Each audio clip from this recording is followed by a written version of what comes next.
Alors, qu'est-ce que je suis venue chercher à l'école du jeu?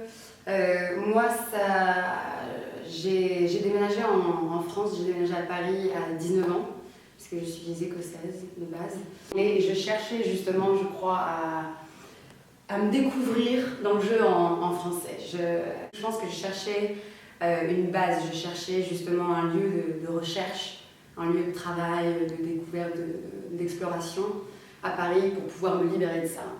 Et j'avais entendu parler de l'école du jeu. Je suis venue pour les portes ouvertes et j'ai vu un peu du coup directement le travail des acteurs avec Delphine et j'ai trouvé ça tellement intéressant comme schéma pour faire découvrir au public cette école.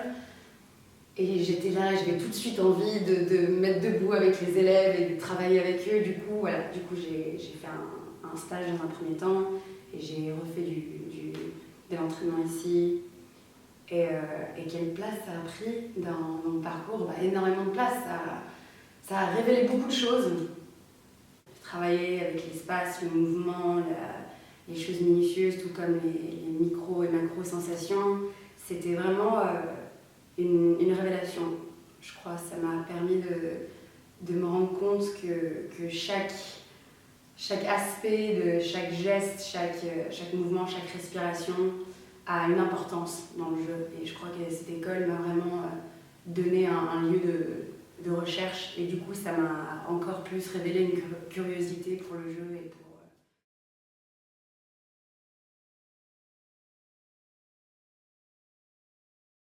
un stage sur le silence.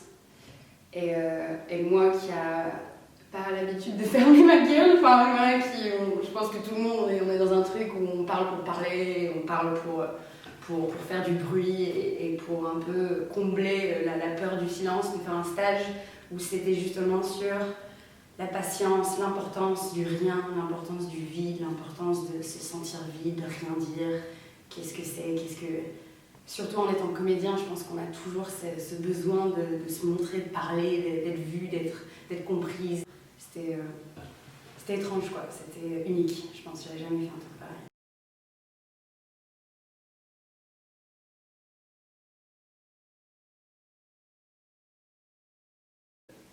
Cette notion de curiosité, de tout le temps être curieux de ce qu'on fait. Et ça, si on lâche ce truc, c'est mort, c'est fini. Si on n'est pas constamment en train de justement comprendre ce qu'on fait, chercher ce qu'on fait sans le rendre cérébral.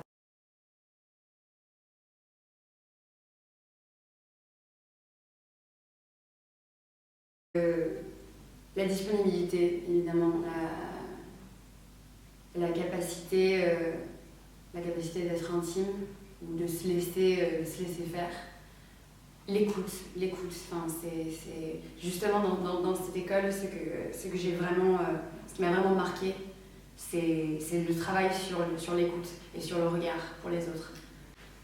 La ponctualité, ça dans cette école, c'est quelque chose qui est très... ils ont raison. Et de faire confiance justement, voilà, l'art de la confiance, comme dirait Delphine, de faire confiance à ce métier. Et je pense que voilà, les choses se passeront comme elles devraient se passer.